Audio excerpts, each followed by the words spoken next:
दशमी से जुड़ी हुई एकादशी व्रत कहलाती है और द्वादशी से जुड़ी हुई एकादशी पुण्य फल प्रदान कर कर वैष्णवों को भगवान के चरण में छोड़ आती है। इसलिए एकादशी द्वादशी से जुड़ी हुई होना चाहिए।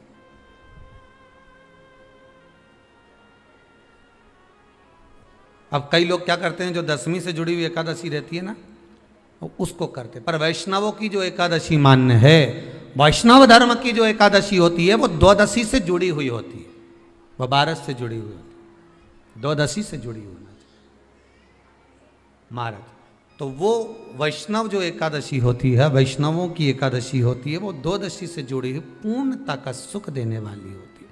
हमें घटने के साथ नहीं चलना, ध्यान दीजिएगा, हमें किसके साथ चलना है? बढ़ने के साथ, क्योंकि हमको आगे बढ़ना है कि पीछे आना है।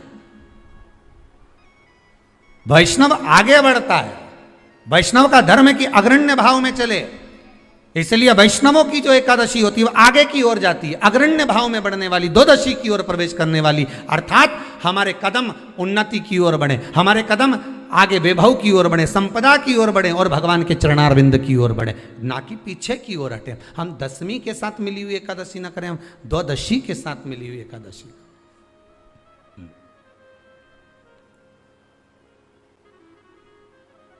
वैष्णव एकादशी। फिर अगला वर्णन किया गया महाराज, शास्त्र कहता है, अगला वर्णन जो किया गया उसमें बताया,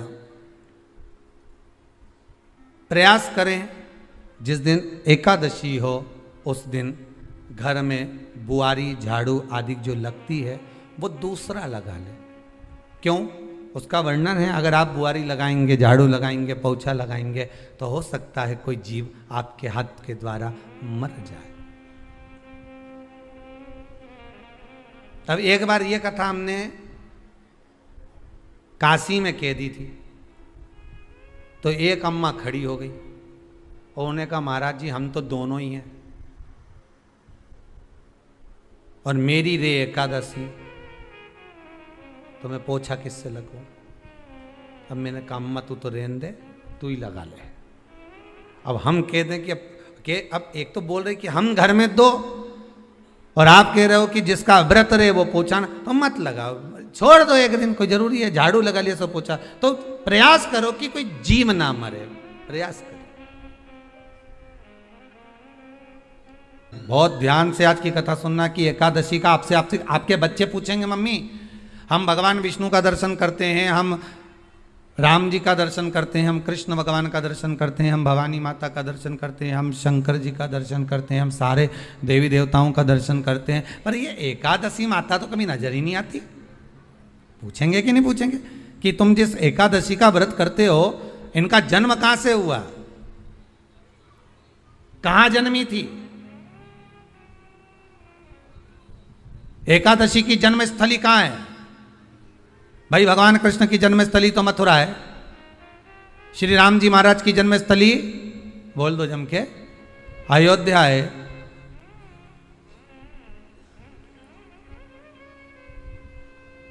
कोई आपसे पूछ ले कि एकादशी की जन्मस्थली कहाँ है, तो आधे लोग तो बाल खुजाने में लग जाएंगे कि एकादशी आखिर पैदा कहाँ हुई थी, जन्म कहाँ लिया था, इसका जन्म हुआ कहाँ था, कहाँ जन्मी थी ये?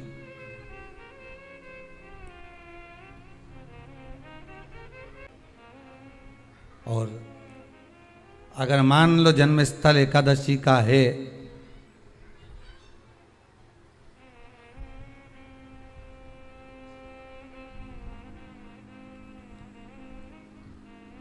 और एकादशी अगर जन्मी है, उसका जन्म हुआ है और दुनिया के लोग इतना व्रत करते हैं, उपवास करते हैं, तो फिर इसका जन्म स्थल कहां होगा? तो कहा इसका जो जन्म स्थल है वो बद्रीनाथ। कहां पर है? बद्रीनाथ। और उस बद्री विशाल में भी एक गुफा जिसका नाम है हेमवती। क्या नाम है? हेमवती। उस गुफा में एकादशी का जन्म स्थल है। बद्री विशाल में हेमवती गुफा जो 12 योजन अंदर प्रवेश करने जितनी है, 12 योजन की गुफा के अंदर, हेमवती के अंदर एकादशी का प्रागट्य हुआ था, एकादशी का जन्म हुआ था।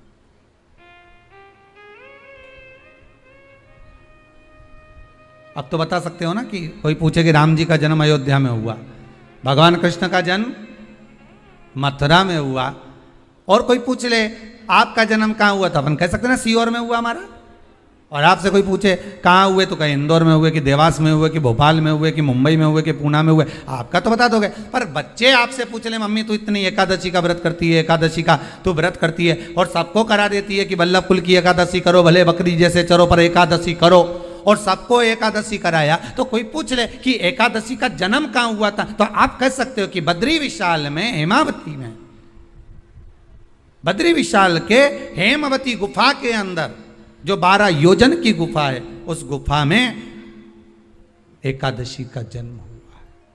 कब हुआ?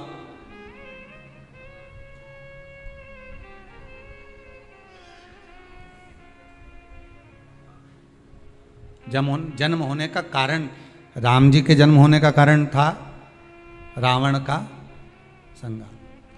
भगवान कृष्ण के जन्म होने का कारण था कंस का संहार।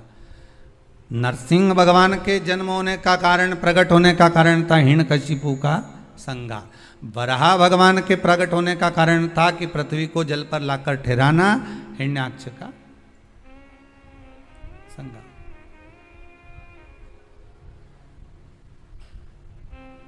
तो फिर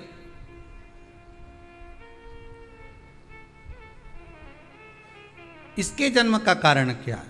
तो कहा इसके जन्म का केवल एक कारण है। सतयुग में, अब एक और बात का बहुत ध्यान दीजिएगा महाराज, सतयुग एक बार नहीं हुआ कि तुम सोचो कि सतयुग के बाद में द्वापर, त्रेता आ गया, त्रेता के बाद द्वापर आ गया, द्वापर के बाद कलयुग।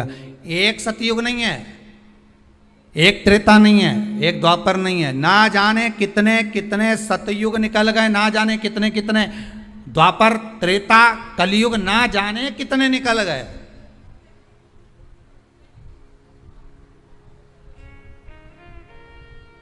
और आप और हम जैसे भी इस पृथ्वी पर ना जाने कितने, अरे जम के तो बोलो, निकल गए।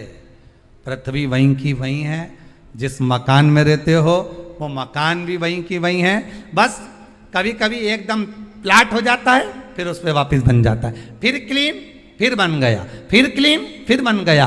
ना जाने कितने कितने कितने कितने जन्म हम ले चुके हैं, और हमारे भी आगे का जन्म कितने जन्म होते रहेंगे। जमीन वहीं की वहीं रह जाएगी और अपन चले जाए, बस वो जगह वहीं रह गई।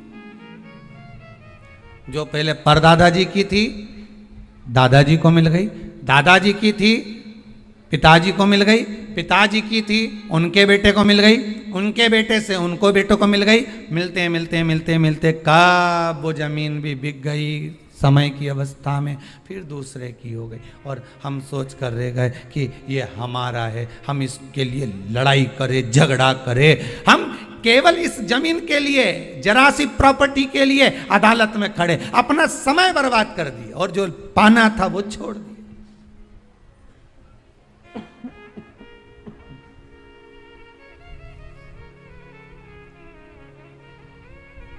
जो पाना था वो छोड़ दिया हमने।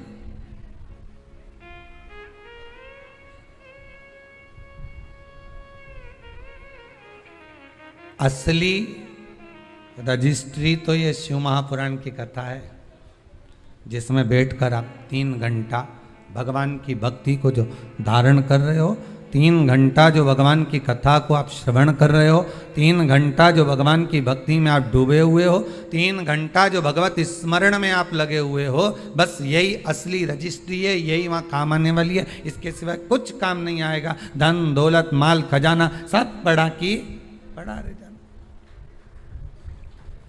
सब धरा की धरा।